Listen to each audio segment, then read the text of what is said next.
friends, and welcome back to this week's Self-Love Masterclass.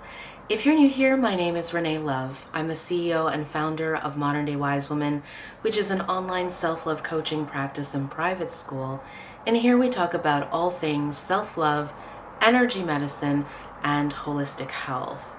If you are new here, you may not know that Self-Love Masterclass is an entire series of hundreds of classes at this point. So if you want to see the other classes, check out this little link here, and don't forget to subscribe. I think you'll really like it here. In today's class, I'm going to be talking to you all about how to find your joy after having gone through a difficult time. Difficult times occur for all different kinds of reasons. And I think the important thing for us to understand is that different things affect different people in different ways. So what could be difficult for you may not be difficult for someone else. And what's not difficult for someone else could be difficult for you. I basically just said the same thing, right? So let's have a good amount of compassion for ourselves and for other people. This is a safe space, and I'm committed to a judgment-free space. Some people have had a really difficult time over the last 12 months adjusting to the state of our world, adjusting to how things are changing in our society very quickly, and in general, just painful things that have happened over the last year as a result of the things happening in society. Maybe you've lost a loved one. Maybe you lost your job or your business took a hard hit. Maybe you realized things about the world around you that broke your heart a little bit because didn't really expect it or didn't really think that things were so bad. Maybe there are some big changes that you've had to make over the last couple of months or the last couple of years. Maybe you've experienced a really difficult time medically. Maybe you got some bad news, or you've been struggling with a condition that just happened to come on all of a sudden. Maybe you just feel sad in general and you're struggling with your mental health. Maybe it's not even something that's new, but it's something that's really intense right now. So these are just a couple of examples of what difficult times can look like for all different kinds of people, right? We all know what it's like to feel happy, and we all know what it's like to feel kind of down, to feel like we're struggling. And what I know as a practitioner, as a coach, is that for the vast majority of people, the last 12 plus months have been difficult. And it is due to some of the things that I mentioned earlier, but more so because so many of us are going through so many of these changes all at the same time due to what has been happening in our world and society. So how do we find our joy after going through difficult times? Well, here's the first thing. Number one is to accept that you have gone through a difficult time. In other words, to acknowledge your experience, to validate your experience for yourself. Say to yourself, the last 12 months plus were kind of hard. They were not what I expected. There was a great deal of uncertainty. I had to learn how to pivot. I had to learn how to adapt. I had to learn how to do things on my own.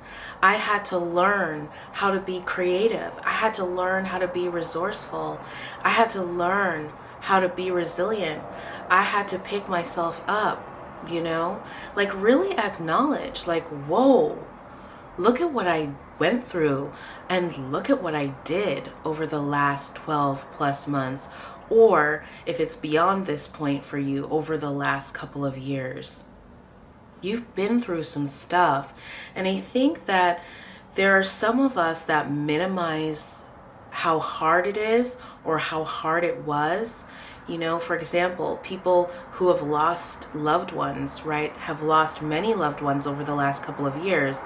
Sometimes we don't really take in like how hard that is to really just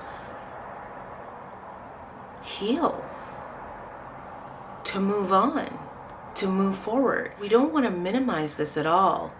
We want to really take a good look at this and say, man, it has been hard, and acknowledge that you're still here, that you got through this.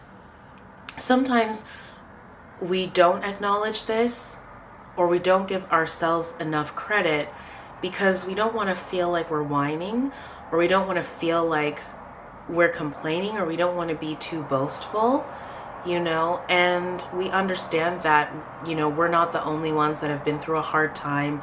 We're not the only ones that are going through hard times. And so we kind of go, well, this person has gone through that and that and that. Why is it so hard for me?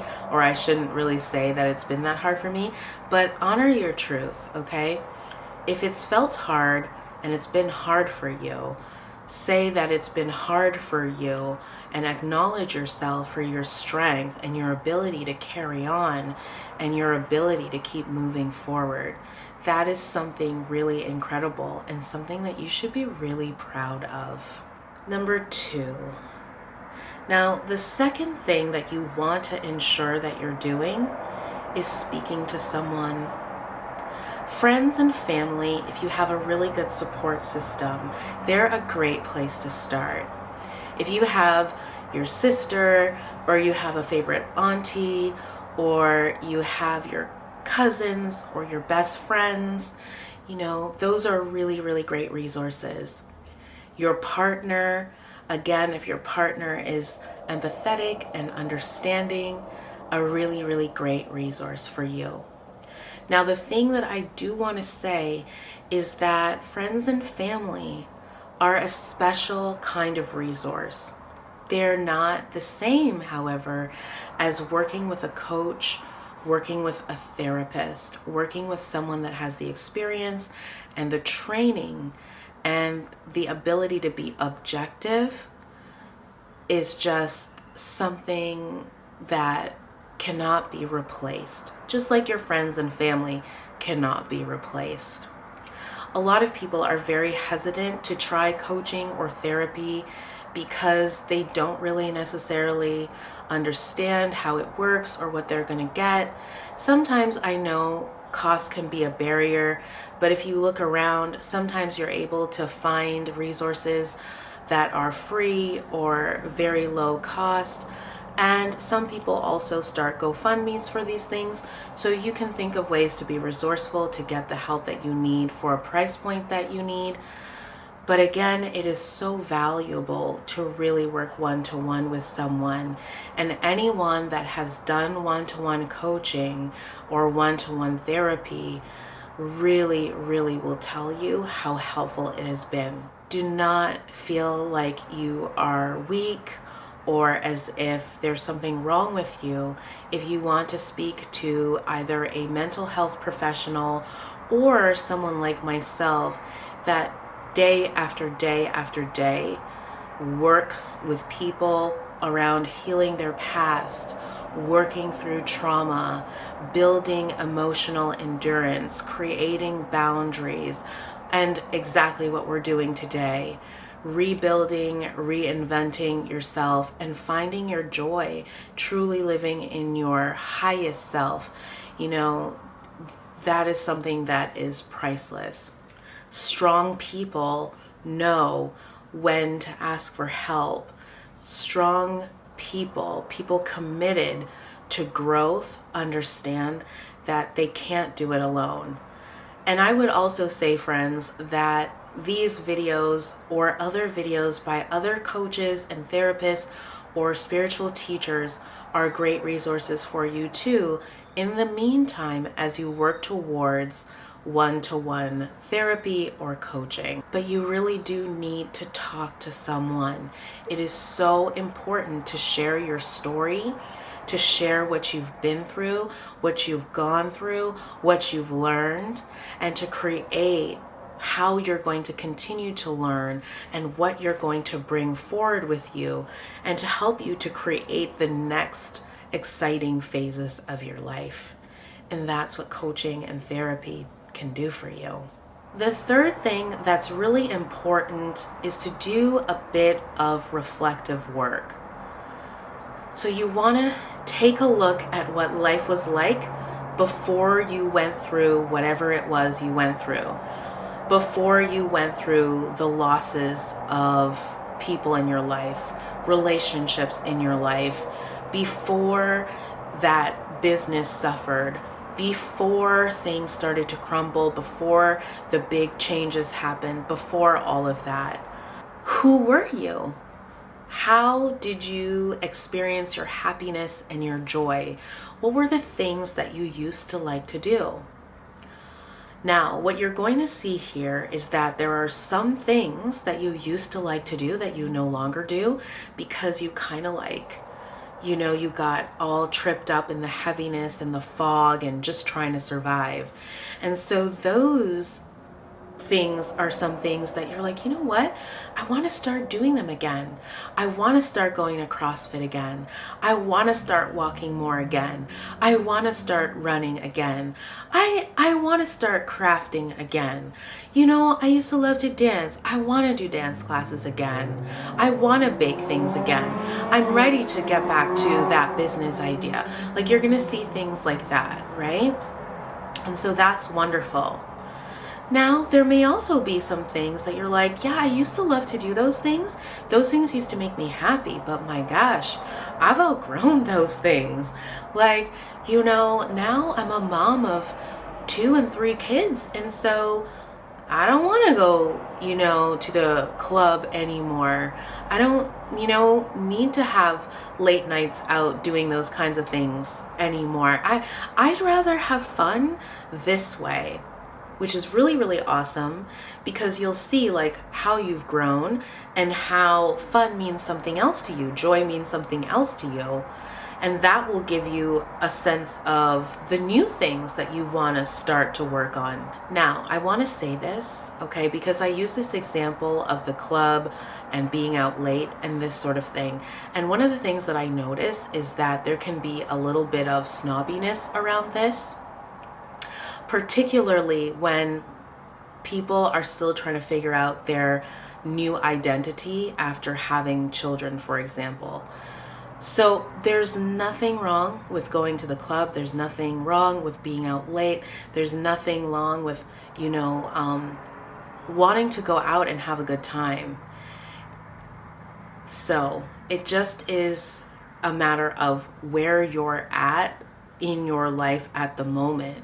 So I'll see a lot of people who, maybe are in their 30s and just had kids, or in their late 20s and just had kids, and now they don't want to do those things anymore. But then I know a lot of people who in their 40s and 50s are going out and doing those things again because they have been sort of like stuck with their kids. Not stuck, they enjoy being with their kids, but you understand, there's just a different ability to move about and do what you want to do. So I just want to say that because sometimes, anyway, you get the point. Long story short is reflect. You want to retrieve the parts of yourself. You want to retrieve the activities and the things that you used to do that you miss. And then you want to create the new things that you want to try and that you want to do that will help you to bring joy.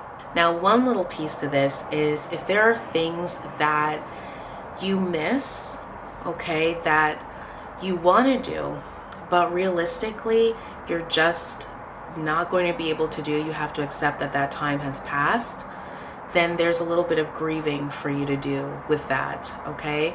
So like, for example, if you really miss, getaway trips or something like that, and you recognize that right now you have a newborn and you just can't do getaway trips, but that's such a huge part of what brings you joy, that's going to be sad, okay? Or if you recognize that, you used to love to do things with your husband or your wife, but they have now crossed over, okay? There's some real grieving to do around, how am I going to have fun now without this person? So that is a real source of pain. And you can't just gloss over that. And you can't just be like, oh, I'm just gonna do this instead and it's all gonna go away. It's gonna help you to move forward, and there's still some grieving to do there. So take your time with this reflection and really be honest with yourself about what you need. The next step of this process, where are we at? Whatever the next step is, I've lost count now, is to create the plan. To create the plan now, okay? Because it's one thing to reflect and talk about how you're going to do this and how you're going to do that and all of this, right? And start finding your joy again. But now you got to have a proper plan, because what can happen is we just fall back into doing the things that we always used to do. When you have a plan, and this is something that I like to do with my clients when I'm doing one-to-one work with them, is we actually take a look at what the week looks like, what the weekend looks like. What are you going to do this weekend to take care of yourself? What are you going to do to implement more of these things? What are you going to do to be more in your joy, to be more yourself, to express yourself? Let's look ahead at the next couple of months. Do you have things to look forward to? What are those things?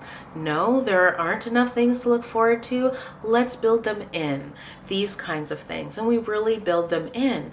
And we also look at, what are the obstacles that are in the way?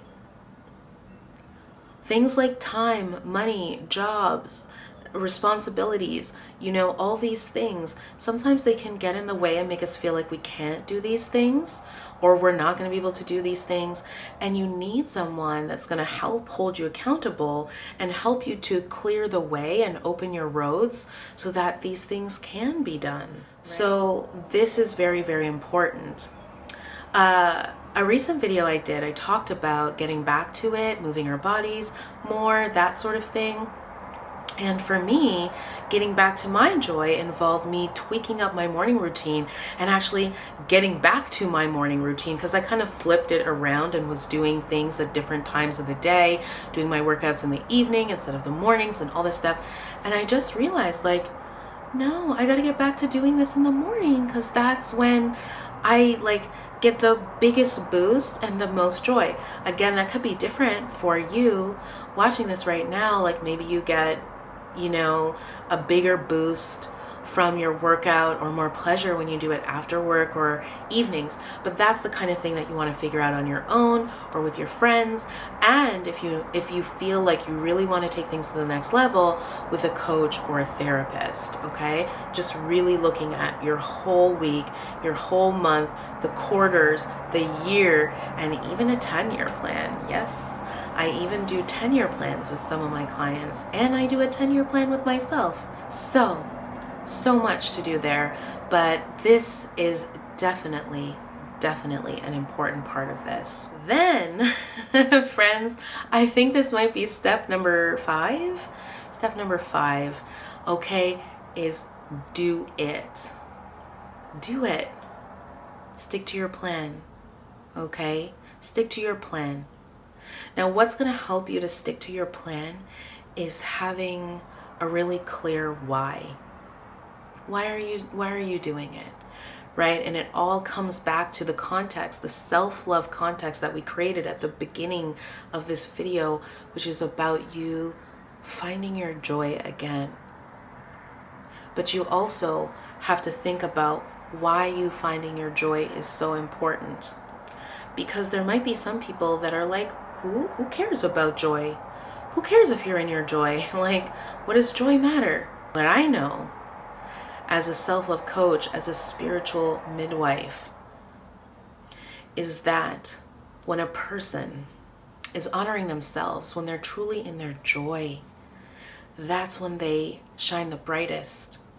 That's when they do so much good in the world. That's when they attract the things into their life that they truly desire. That's when so much is possible. Now, I just want to say this because I heard myself say it and I was like, oh yeah, I can hear how I'm limiting and eliminating a whole entire group of people. Understand this. You don't have to be joyful every single day, every moment of the day, 24/7, to attract good things into your life, to create abundance, to attract love, wealth, all that kind of stuff, okay? To attract the right people in your life. No person, no human, okay, that's really being honest, is happy all the time, every minute, in bliss every single minute, okay? Not a regular everyday person like you and I, okay? So you want to be authentic about those feelings. What I'm saying is that when you're being your truest self and you are in your joy, you're open. You're open in a way that you're not when you are not being yourself. You're wearing a mask, right? When we're not being ourselves, when we're not being authentic, we're usually wearing a mask, so something's hidden behind. And when we're not in our joy, we tend to be closed off, right? We contract, we shut down. So it's just harder for things to come to us, harder for things to get in. Doesn't mean it's impossible, doesn't mean it never happens. We've all heard stories of people who were the most miserable they've ever been, and suddenly God brought them something in their life that was their lifeline and took them out. But those are the exceptions, okay? Those are the exceptions, not the rule, okay? So being in our joy is what allows us to feel good, allows us to feel more ourselves, allows us to be more ourselves, allows us to be more on purpose, more on mission, allows us to be more deeply rooted and connected to the things that are meant for us, helps us to be more of service, all of that good stuff. And that's why being in our joy is so important. And honestly, it's just such a great way to live life, right? Being in our joy. So you have to have a why for why you are doing this, and that's going to help you to stick to it and help you to stay motivated, to be clear about how you want to feel in your mind, how you want to feel in your body, how you want to feel in your soul, how you want to feel in your life, right? And then some of you might have other motivators, other whys, right? You may have people around you that are watching you, little ones that are watching you, right? Our children don't become what we say, they become who we are. So important to keep all of this in mind. Yes? My friends, there is more to this.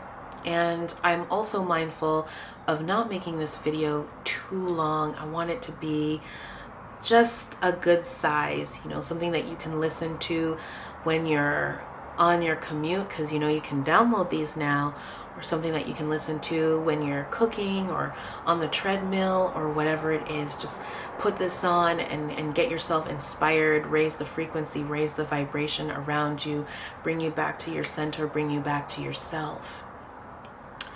So I think I'm going to stop there. Leave me some comments below. What are some things that you are doing to bring yourself back to your joy? To bring yourself back to your joy. What have you noticed about yourself over the last 12 plus months? What did you learn about yourself that you are proud of, that you want to share?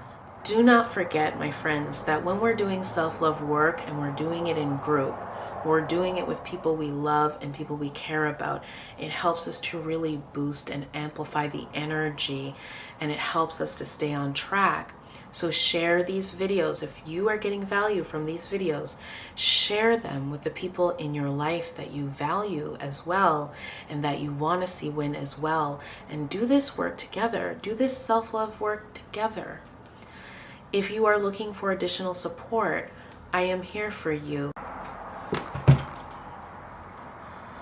Well, now I don't remember what I was saying at all. While I was in the middle of talking, my memory card was full. Guys, if you know what memory card will give you the largest amount of storage if you're filming 4K video, which is what I'm filming, please let me know. 4K takes up a lot of room on a memory card. Anyway, I think what I was saying is when you're doing self-love work with people that you love and care about, it really helps to boost you all and it helps to keep you on track. So do share these videos with the people in your life that you love and you value. Okay, what else do I want to say? There's so many wonderful things that are coming up, you all. I have a beautiful line of self-love, beauty, healing, and intention oils coming. The launch is supposed to be April, and we are tirelessly working to put all of that together. I'm going to have some beautiful merch for you guys to grab if you want them. Things that are going to help you to motivate and inspire you on your self-love journey. And there's just so much more. Also, if I've not already told you in a self-love masterclass, we have a special, separate, private program called the Réign Self-Love Sacred Circle, which is a program that is designed for those of you that want to do some additional spiritual work. The stuff that we do not do here on the channel, okay? This is for spiritually open-minded people of any faith and religion that are interested in learning more about the esoterics, things like divination, energy medicine, so more of the Reiki stuff. As you all know, I'm a Reiki master teacher. Those of you that want to dive deeper into plants and herbs and that sort of thing. Those of you that want to talk a little bit more about food and nutrition. If you didn't know, I'm also an integrative nutrition health coach. I'm a certified integrative nutrition health coach. And there's just so much more that I want to get into there. That's where you'll get things about the new moon and the full moon and like just that kind of stuff in that private space. So if you're interested, look at the description box below to learn more about that program. It's a membership program.